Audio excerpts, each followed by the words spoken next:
All right, so hello and welcome everybody to UPSC Mindset with वीर। साथियों, UPSC जो PYQs पूछता है उसके अंदर से क्या यूपीएससी आने वाले एग्जामिनेशन में कुछ दूसरे सवाल क्वेश्चन बना के पूछ सकता है क्या? और अगर पूछ सकता है तो वो कैसे पूछ सकता है? ये जो पीवाईक्यू है वो सिलेबस के कौन से पार्ट से है, ठीक है, और आगे आने वाले समय में किस हिसाब से पूछा जा सकता है। उसके अलावा यहाँ पे हमें इंट्रोडक्शन जो जनरल एस्पिरेंट्स लिखते हैं उसके अलावा हम क्या दूसरा इंट्रोडक्शन लिख सकते हैं, बॉडी के अंदर हम किस तरीके से लिख सकते हैं, और कंक्लूजन हम कैसा बना सकते हैं जिससे हमें मैक्सिमम मार्क्स मिले और हमारा सिलेक्शन यूपीएससी के अंदर हो जाए।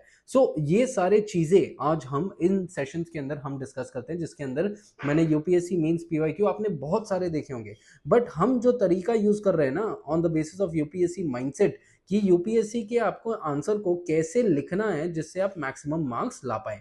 आपको माइक्रो डायग्राम्स कैसे इंक्लूड करने हैं यहाँ पे, आपको यहाँ पर कौन से कनेक्टर्स यूज करने हैं, आपको जो क्वेश्चन है उसके कौन से डायमेंशंस को कितना एड्रेस करना है, indirect and direct demand of the question क्या होता है। तो ये सब चीजें हम यूपीएससी का एक holistic understanding in the aspect of science of answer writing जो है ना, हम उसको करने की कोशिश कर रहे हैं। आप पीवाईक्यू पढ़ तो लेते हैं लेकिन पीवाईक्यू से आप उसका सही तरीका नहीं निकाल पाते क्योंकि टॉपर्स वो चीज निकाल लेते हैं, ठीक है। तो यहाँ पर बेसिकली जो टॉपर्स तरीका यूज करते हैं ना, so we are going to be doing that particular aspect. अब ये जो सवाल है साथियों, ये 2023 का GS1 का क्वेश्चन नंबर 4 है, जिसके अंदर इतिहास का ये सवाल है, और क्योंकि हमने इतिहास से ही शुरू किया है तो we'll firstly complete history then will move to the other parts of GS1। अब यहाँ पर सवाल क्या है कि how did the colonial rule affect the tribals in India and what was the tribal response to the colonial operation. अब यहाँ पर साथियों देखिए, सबसे पहला आप एक फैक्ट नोट करना कि इनिशियली यूपीएससी क्या पूछता था, क्रिटिकली एग्जामिन, डिस्कस वगैरह ये सब पूछता था। अब यूपीएससी क्या पूछ रहा है, हाउ डिड। अब अगर आप मेरा 2024 का भी जो पीवाईक्यू एनालिसिस देखेंगे ना, तो उसमें भी आप देखेंगे how far do you agree, ऐसे स्टेटमेंट्स दिए जा रहे हैं। तो ये जो स्टेटमेंट्स दिए जा रहे हैं ये यूपीएससी का चेंजिंग ट्रेंड है, जिसको हम दूसरे एक वीडियो के अंदर भी देखेंगे, जिसके अंदर हम यूपीएससी के ट्रेंड एनालिसिस को करेंगे। अब यहाँ पर यूपीएससी ने इस सवाल में क्या पूछा है कि how did the colonial rule affect the tribals in India. सबसे पहला पार्ट तो ये है, इस क्वेश्चन को दो भागों में डिवाइड करते हैं, then there is going to be the another part, ठीक है। सबसे पहला पार्ट तो ये वाला है, how did the colonial rule affect the tribals in India. दूसरा है what was the tribal response to the colonial operation. मतलब ये जो है ना, ये कॉज है एंड ये इफेक्ट है, ठीक है। लेकिन ये कॉज का भी सर्टन अदर कॉज होगा and this would be somewhat of the effect of that particular cause जो इसके पहले अतीत में इन द पास्ट हुआ रहेगा। तो यूपीएससी क्या जानना चाह रहा है कि भाई ये जो अतीत में जो कॉज है ना, how did it lead to a effect, okay, that means this aspect, and how did this effect lead to this effect, मतलब how did this effect become the cause of this particular effect। तो UPSC basically ये inter relation को समझने का प्रयास कर रहा है। अब दैट इज वाई ये जो स्ट्रक्चर रहेगा इस आंसर का, हम इंट्रोडक्शन तो लिखेंगे लेकिन जनरल इंट्रोडक्शन जो सारे एस्पिरेंट्स लिखते हैं हम उस तरीके का नहीं लिखेंगे। आपने बहुत सारे जगहों पे कुछ इंट्रोडक्शन देखा रहेगा कि भाई 18th century to 19th century में कॉलोनियल रूल था, उसने ये किया फलाना डिमका, नॉट, नहीं नहीं यार, वो सब चीजें लिखेंगे तो 0.25 ही मिलेंगे। फ्रॉम 1.5 मार्क्स जो इंट्रोडक्शन के लिए एलोकेट किए जाते हैं उसमें से 0.25 मिलेंगे। क्या कर लोगे इसमें, हमें तो एक्स्ट्रा ऑर्डिनरी लाना है ना यार, आईएएस बनना है तो एक्स्ट्रा ऑर्डिनरी करना पड़ेगा यहाँ पे। सो दिस इज वन थिंग, ठीक है। तो हम यहाँ पे वो टाइप देखेंगे, देन हम इंट्रोडक्शन के बाद आपको क्या करना है, आपको एक कनेक्टर डालना है जिससे एग्जामिनर का फ्लो मेंटेन रहे। अब वो कनेक्टर रेलेवेंट होना चाहिए, उसके ऊपर भी बात करेंगे। देन बॉडी आएगा। अब बॉडी में हम क्या करेंगे, सबसे पहले हमने दो भागों में डिवाइड कर दिया, दैट इज 1 and 2। सो सबसे पहले हम क्या करेंगे, इसमें इनडायरेक्ट डिमांड क्या है, ठीक है। इनडायरेक्ट डिमांड इज जो सॉरी इनडायरेक्ट नहीं, डायरेक्ट डिमांड क्या है यहाँ पे, how did the colonial rule affect the tribals in India. मतलब यहाँ पर हमें सबसे पहले ये वन वाले स्टेटमेंट को एड्रेस करना है कि भाई जो कॉलोनियल रूल था उसने कैसे अफेक्ट किया जो भी ट्राइबल्स थे उनको। सो हमें बेसिकली कॉजेस के बारे में बात करना है।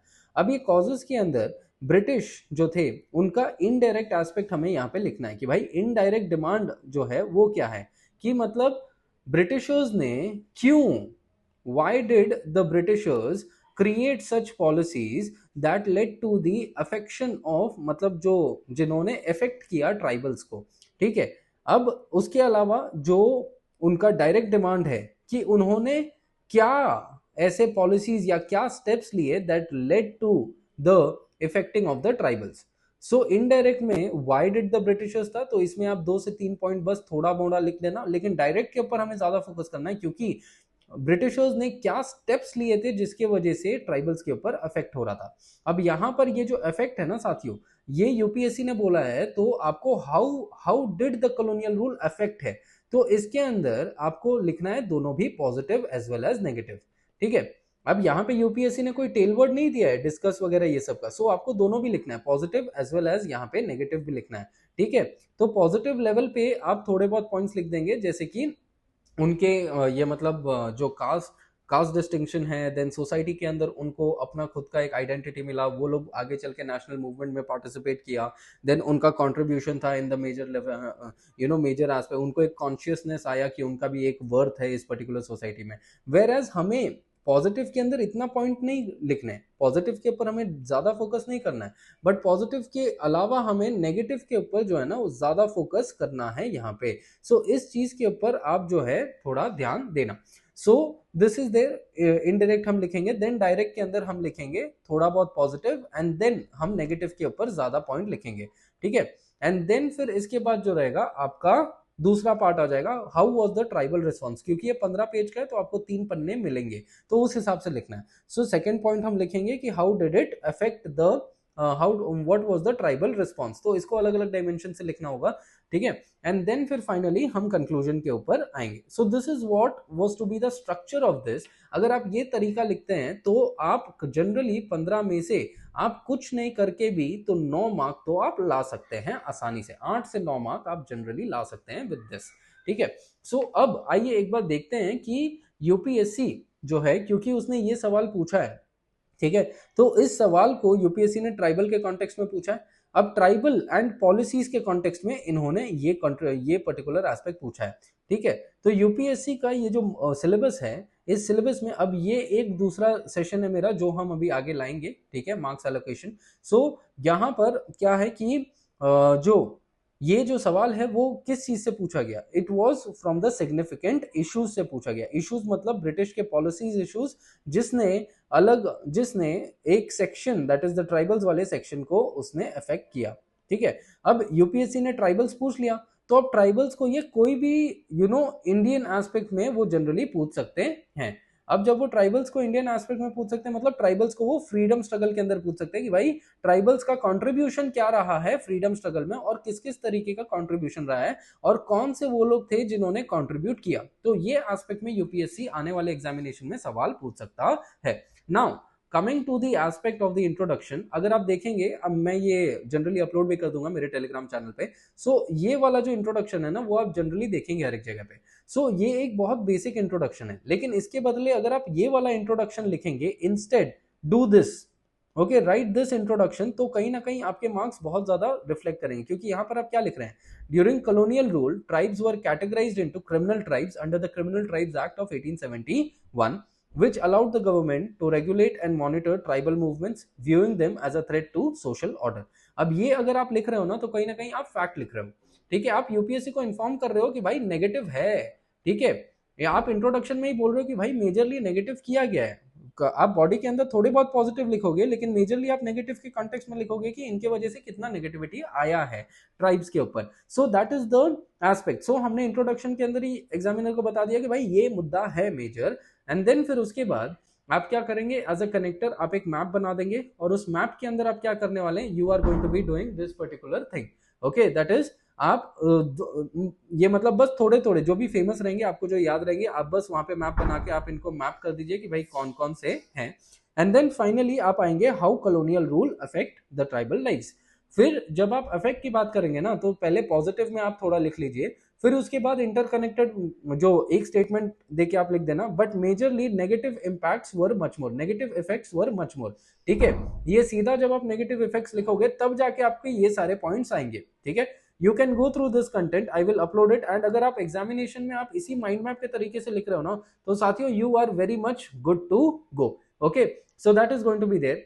देन जब इफेक्ट हो गया तो हमारा क्या रहा, हमारा इनके ऊपर किस तरीके से इफेक्ट रहा। ठीक है, हमारे ट्राइबल्स ने फिर क्या कंट्रीब्यूशन करा, दैट इज जो आर्म्ड रेजिस्टेंस के अंदर हमने कंट्रीब्यूशन करा, नॉन वायलेंट प्रोटेस्ट करे ट्राइबल्स ने, फॉरेस्ट मूवमेंट करा ट्राइबल्स ने, कल्चरल रिवाइवल करा ट्राइबल्स ने, एंड एंगेजमेंट विद नेशनलिज्म करा ट्राइबल्स ने। सो ये सब चीजें ट्राइबल्स ने यहाँ पर करे। ओके, जैसे कि आप यहाँ पर हमेशा एग्जाम्पल्स तो लिखना ही है और कौन से मेथड्स उन्होंने अपनाए। साथियों, ये माइंड मैप का तरीका अगर आपने लिख लिया ना, तो trust me, you will do a bonus in the examination. ठीक है, सो ये क्या होगा ना कि आप ज्यादा कंटेंट भी नहीं लिख रहे हो, आप अपने वर्ड लिमिट भी फुलफिल कर रहे हो, बट साथ साथ में आप यूपीएससी को ज्यादा बता भी रहे हो कि भाई मैं इतना डाइवर्स तरीके से बता रहा हूं अलॉन्ग विथ एग्जाम्पल्स। ठीक है, यूपीएससी पैराग्राफ एस्पेक्ट में पढ़ता तो है, बट वो ज्यादा किसको थोड़ा वेटेज देता है, जो प्रेजेंटेशन के ऊपर थोड़ा काम कर रहा है। So we are focusing here along with the content on the presentation. Okay, and जैसे आप ये कंटेंट पढ़ सकते हो, I'll upload it on my telegram channel. ठीक है, एंड देन आप इसको है ना लिखने का प्रयास करना, जो हम आंसर यहाँ पे डिस्कस कर रहे हैं आप उसको लिखने का प्रयास करना, एंड या आप कमेंट कर देना यूट्यूब पे।